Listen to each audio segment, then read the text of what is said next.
Bulldog Nation, what's going on?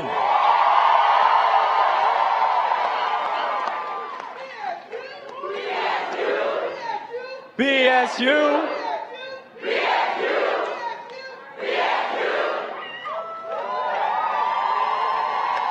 Maryland, what's going on?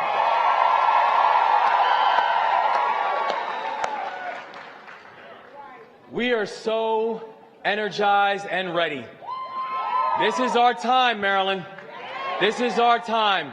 And we are so excited to be joined here by the first family, our President Joe Biden, our First Lady Joe Biden.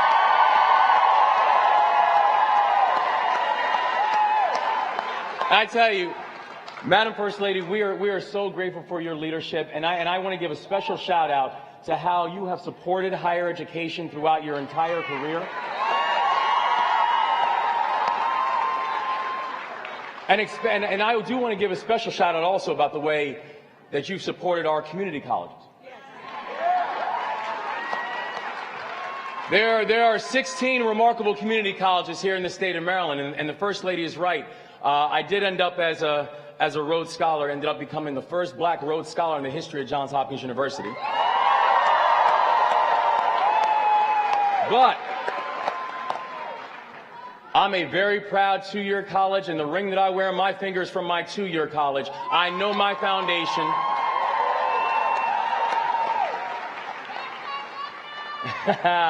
And we're going to support all of our students, and you have consistently done that, so thank you. Thank you. And I am so grateful to be here with each and every one of you, not just today, not just tomorrow, but for this entire journey. Because this is our journey. This is our journey to make Maryland the place that lives up to the principle that I learned in my first days of Army training, a principle that was simple: leave no one behind.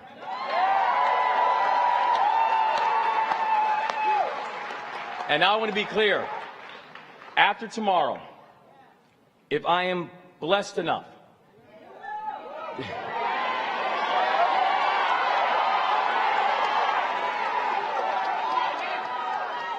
if I am blessed enough to be your next governor, we are going to make that the new mission of the state of Maryland. Maryland will be a state that leaves no one behind.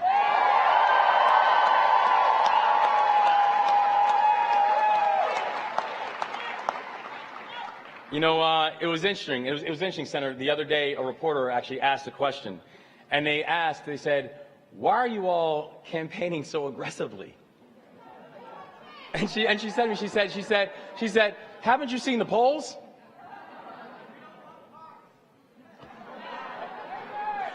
So I told her, I said, there are three reasons why we continue to campaign so aggressively. The first reason why we continue to campaign so aggressively is this. This is how I plan on governing. Aggressively, with urgency, and across every part of the state, so get used to it.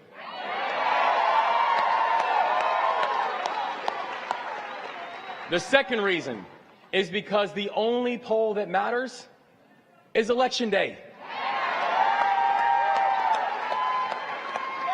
And until those polls close tomorrow night, we are running like we are 10 points behind. We are running with urgency because we cannot just win an election. We have to send a message.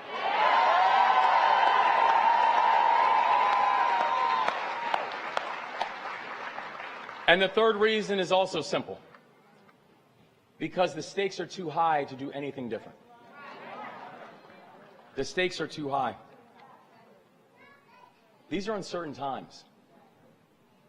These are uncertain times because we know that there are families who are struggling to put food on the table, that people simply want to feel safe in their own communities, in their own homes, and also in their own skin.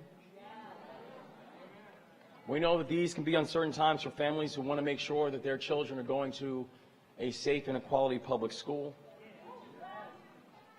And I love you, teachers. That people just simply want the opportunity to leave something behind to their children besides debt. But let's be clear, these are uncertain times for democracy as well.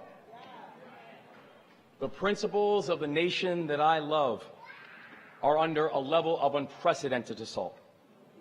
Critical rights, like understanding that abortion is health care,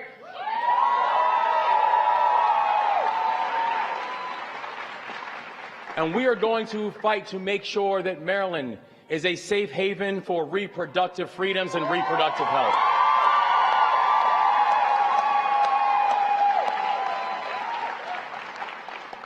And critical rights like understanding that a democratic election should be honored and respected. And not letting and allowing Maryland to become a state where deciding to honor the results depends on what the results are. But in these uncertain times, I promise you this one thing: Maryland will lead. When it comes to making sure that every child has access to a 21st century quality education where parents, educators, and community members are all empowered, Maryland will lead.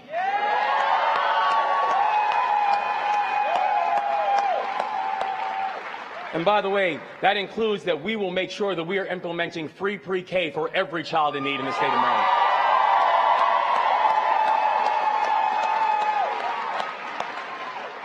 That when it comes to tearing down this political divisiveness, while also building a workforce of the future by giving every single high school graduate the option to have a service year option, Maryland will lead.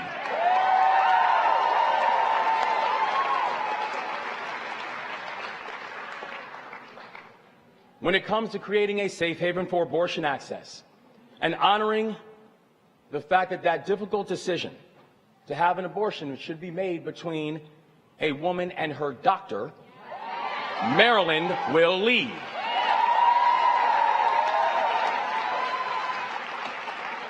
When it comes to making Maryland the home of innovation and entrepreneurship, leveraging our colleges and universities like the remarkable Bowie State University,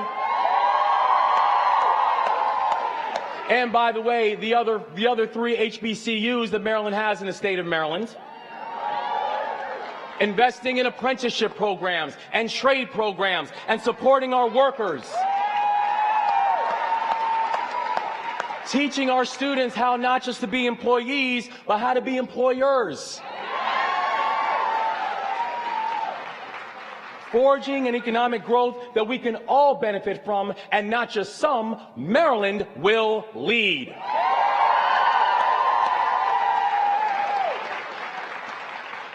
And I'm so thankful for the First Family for being here.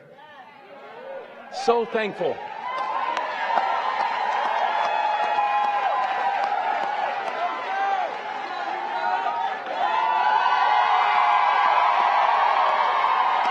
That's right. Thankful for the partnership and also thankful for the recognition and understanding that Maryland is ready to lead. For being here to understand and also underscore the fact that this is going to be Maryland's moment. But I know that in order for us to accomplish any of this, we've got to do it together. Because if we stand divided, we cannot win. But if we stand united, we cannot lose.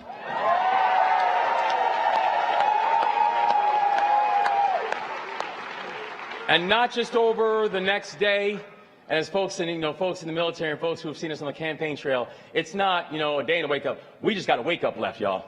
It's just a wake up. Right? And not just over the next day, but every single day. Because democracy is not a day. Even though I need y'all to vote tomorrow. And go bring all your people out with you. Do not vote alone, y'all. It's too much fun. Do not vote alone. Make sure you're bringing people with you. Yes.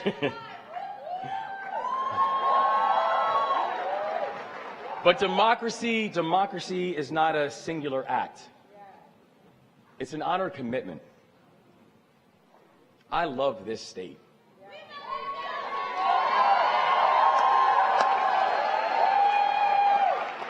And I love this country. And I am a true and a proud patriot.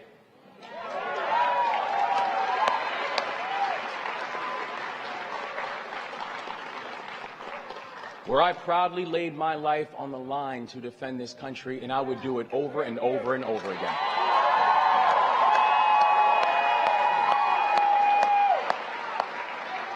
And I'm proud of the fact that I am in a room full of patriots. I'm proud of the fact that I'm in a room of educators.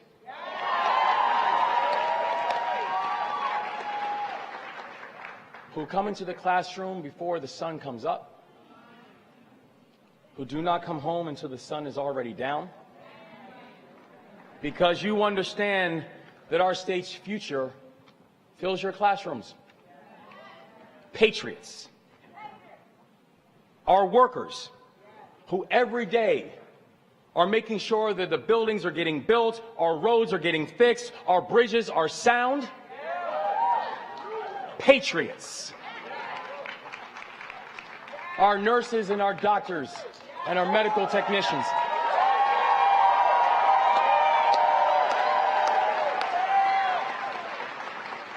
Who every single day ensure that our state is safe, our state is healthy, and every single Marylander, even in their toughest moments, are seen.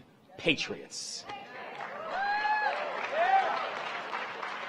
Our first responders who spend every single day running towards danger when the natural instinct is to run away from it. Patriots. Patriots who understand that loving your country does not mean lying about it.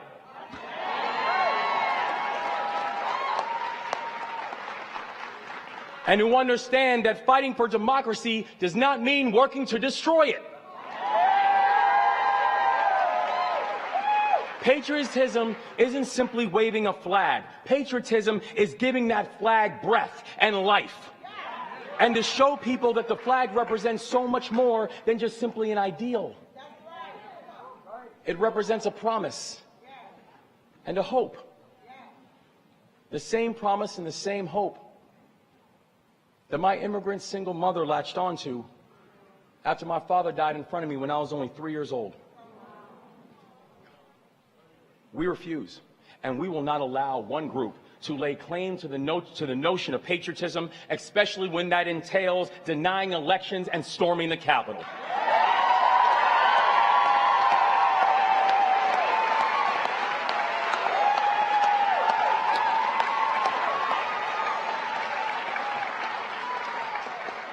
We must lead, Maryland.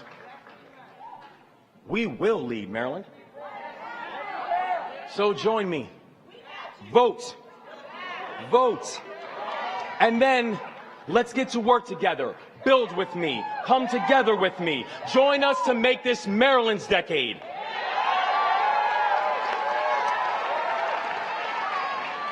Because together we can and we will lead, and we will not just win an election tomorrow, we will win this decade.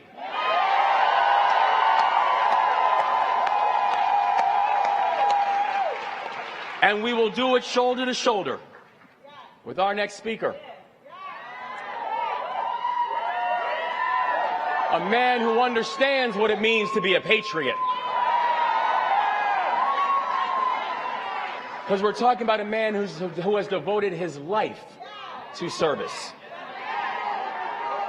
And I cannot wait to partner with him and the Biden-Harris administration to make sure that we are fighting for abortion access, fighting to fight inflation, fighting to grow our economy, fighting to make sure that we are going to build a state where we leave no one behind. Maryland, please join me and welcome the President of the United States, Joe Biden.